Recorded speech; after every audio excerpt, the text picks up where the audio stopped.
Hi everyone, the Simple Dad here. In this video, I'll show you how to use this baby generator AI filter on TikTok.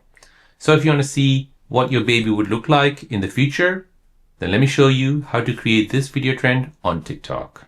So to create this video trend, you'll need TikTok and you'll need an app called CapCut. CapCut is a free video editor which is available on your Google Play Store or your App Store. So go ahead and download that.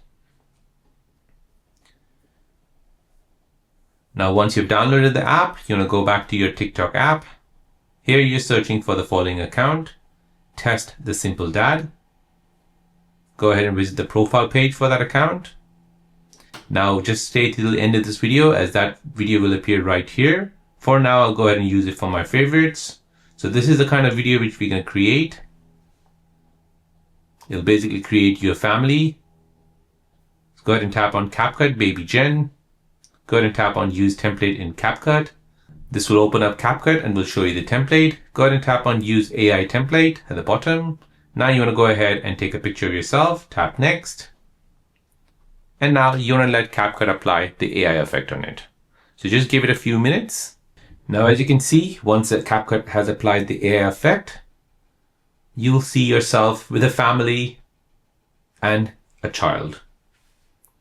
Now, once you're happy, you can go ahead and tap on Export here at the top right. Then tap on Save and Share to TikTok. This will send the video over to TikTok. Now you can go ahead and press Next. Go ahead and add your captions and your cover page. Then go ahead and post this to your TikTok app. Now, for those of you who are trying to find this filter on TikTok, you want to go ahead and visit this profile here, Test the Simple Dad. And you'll see this video here in the video section, AI Family. Go ahead and tap on this, then tap on CapCut Baby Gen, and then go ahead and follow the rest of this video. So there you go, guys. That is how to get the AI Family filter on TikTok. If you're new on the channel and you want to find out more about your iPhone, your Android phone, or any other social media apps, then don't forget to subscribe to this channel to become a part of the Simple Dad community. Hit the like button if you find this video useful.